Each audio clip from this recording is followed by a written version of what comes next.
नमस्ते दोस्तों, आज मैं आपको गणित के बहुत ही महत्वपूर्ण सवाल कराऊंगा। वीडियो को पूरा देखना। चलिए स्टार्ट करते हैं। पहला सवाल, ए और बी की मासिक आय 6,000 रुपये तथा 8,000 रुपये है। देखो, दो व्यक्ति हैं, ए, दूसरा व्यक्ति है बी। ठीक है, इसमें कहा गया है ए की जो मासिक आय है, यानी कि ए जो एक महीने में कमाता है वो 6,000 रुपये हैं और बी जो एक महीने में कमाता है वो 8,000 रुपये हैं।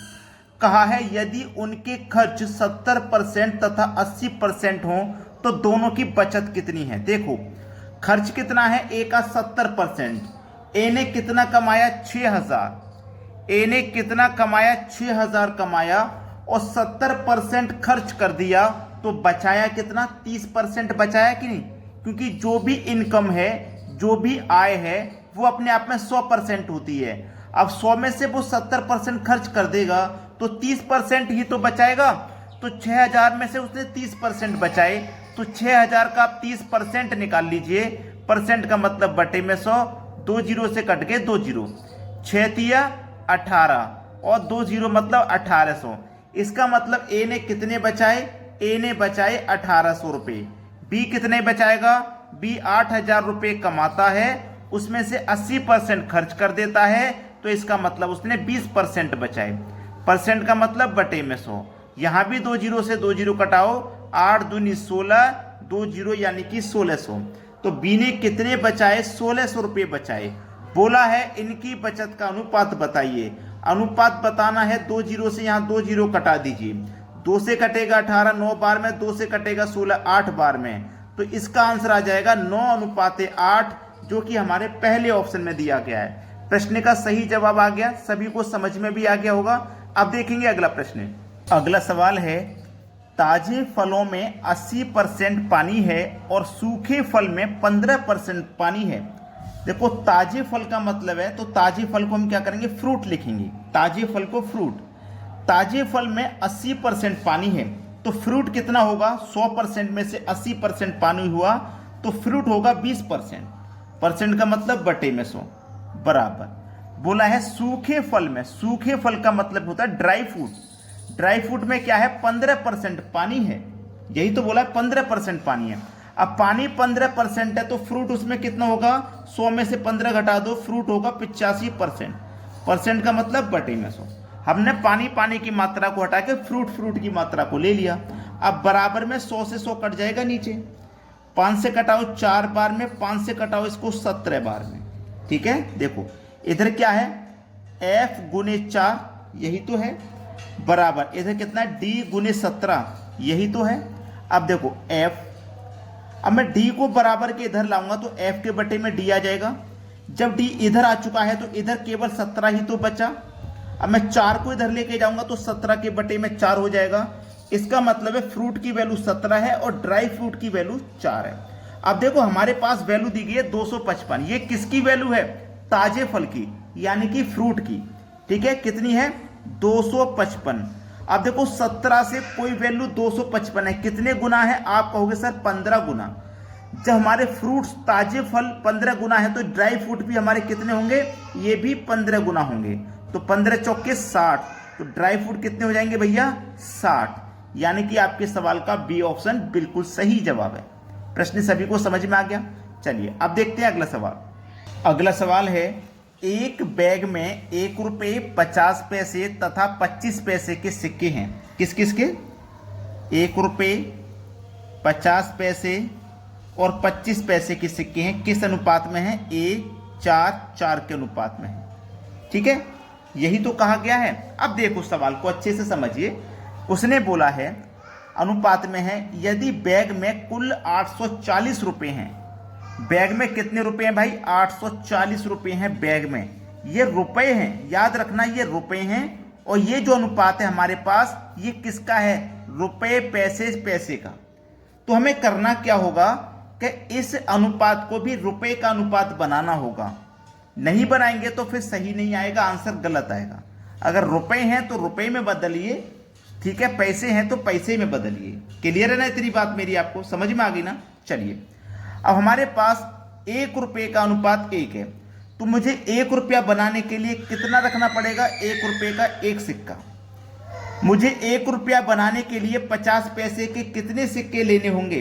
1 रुपया बनाने के लिए मुझे 50 पैसे के कितने सिक्के लेने होंगे? आप कहेंगे सर 2 सिक्के लेने होंगे, यही तो कहेंगे आप। कितने सिक्के लेने पड़ेंगे मुझे 2 सिक्के लेने पड़ेंगे। ठीक है, इतना क्लियर हुआ। अब ये कितना है? 25 पैसे। अब ये 25 पैसे है, ठीक है, ये कितना है? 25 पैसे। अब यहाँ पे मुझे 1 रुपया बनाना है, मान के चलिए मुझे यहाँ पे 1 रुपया बनाना है, तो मुझे 25 पैसे के 4 सिक्के लेने पड़ेंगे, तब जाकर के 1 रुपया बनेगा। ऐसा मत करना कभी, सवाल गलत हो जाएगा। पूरी बात को ध्यान से सुनना। मेरे पास 1 रुपये का 1 सिक्का है तो 1 रुपया बना, 50 पैसे के 4 सिक्के हैं तो 2 रुपये बने, और 25 पैसे के 4 सिक्के हैं तो मेरे पास 1 रुपया बना। बात समझ में आ गई है? बात समझ में आना जरूरी है। ये मेरे पास 840 रुपए थे, ये मेरे पास रुपए में कितने हो गए? 4। तो इस रुपए में अनुपात के रुपए से डिवाइड कर दो।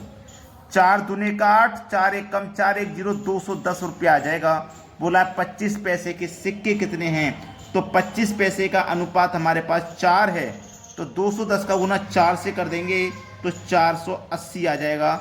ठीक है, 480, 1 मिनट, 2 चौकू 8, 480 नहीं, 2 चौकू 8, ठीक है भाई, 4 का 0 में करो, 0 आ गया, 4 एक कम 4, 4 दूना 840 हो जाएगा। 840 जो कि हमारे बी ऑप्शन में दिया गया है, ये सवाल का बिल्कुल सही जवाब है। सभी को प्रश्न समझ में आ गया? अब देखते हैं अगला प्रश्न। अगला प्रश्न है, एक बैग में 50 पैसे, 25 पैसे और 10 पैसे के सिक्के 5, 9, 4 के अनुपात में हैं, जिनका योग 206 है। 50 पैसे के सिक्कों की संख्या ज्ञात करें। देखो हमारे पास 50 पैसे, 25 पैसे और 10 पैसे के सिक्के हैं, किस अनुपात में? 5, 9, 4 के अनुपात में। ठीक है, हमारे पास इनका योग दिया गया 206, योग है हमारे पास 206। ठीक है, योग है। अब देखिए यहाँ पे जो योग है वो रुपए का योग तो है नहीं, सिक्कों का ही तो योग है, सिक्कों का ही तो योग है। तो मैं क्या करूँगा, देखो ध्यान देना प्रश्न की तरफ। यहाँ पे मैं क्या करूँगा, प्रश्न की तरफ ध्यान देना। 50 पैसे के कितने सिक्के मिला के 1 रुपया बनता है? 2 सिक्के मिला के, तो 2 से यहाँ डिवाइड करो। 25 पैसे के 4 सिक्के मिला के 1 रुपया बनता है, तो 4 से डिवाइड करो। 10 पैसे के 10 सिक्के मिला के 1 रुपया बनता है, तो 10 से डिवाइड करिए। क्लियर है ना इतनी बात? चलिए अब आपको क्या करना होगा, नीचे वाली जो संख्या इनका एलसीएम लीजिए, क्योंकि अनुपात कभी भी फ्रैक्शन में नहीं होता। 2, 4, 10 का एलसीएम आ जाएगा 20। 2 से 20 को काटो 10 बार में, 10 पंजे 50। 4 से 20 को काटो 5 बार में, 5 निम्मा 45। 10 से काटो 20 को 2 बार में, 2 चौकू 8। ठीक है, चलिए 50 और 45, 95, 95 में जोड़ 8, 103 हो जाएगा। बटे में कितना है? 20। बराबर कितने के भैया? 206 के। बराबर कितने के? 206 के हैं। ठीक है, 103 से 206 2 बार में कटेगा, 20 का गुना 2 से करो तो 40 हो जाएगा। कितना हो गया? 40 हो गया। पूछा क्या है? 50 पैसे के सिक्कों की संख्या। तो 50 पैसे का अनुपात कितना था? 5 था ना। 40 का गुना 5 से कर दो, 200 हो जाएगा। पहला ऑप्शन सवाल का बिल्कुल सही जवाब हो गया। अब देखेंगे अगला प्रश्न। अगला सवाल है, एक व्यक्ति के खर्च और बचत का अनुपात 26:3 है। बहुत अच्छा सवाल है। खर्च और बचत अनुपात है 26:3। ठीक है, 26:3 है। यदि उसकी मासिक आय 14,500 है, अगर वो महीने में 14,500 रुपये कमाता है, 14,500 रुपये, तो उसकी बचत कितनी है? बचत पूछा है उसने कितनी है। देखो उसने कमाया कितना, उसका जो योग है वो 14,500, तो अनुपात का योग कितना हो जाएगा? 29।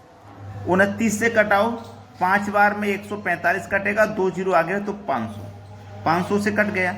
अब उसकी बचत पूछे तो बचत का अनुपात 3 है, तो 500 को गुना 3 से कर दो, हो जाएगा 1500। यानी कि उसकी जो बचत है वो 1500 रुपये है। सी ऑप्शन बिल्कुल सही जवाब हो जाएगा। सभी बच्चे वीडियो को लाइक करें और शेयर भी करें। ठीक है दोस्तों, धन्यवाद।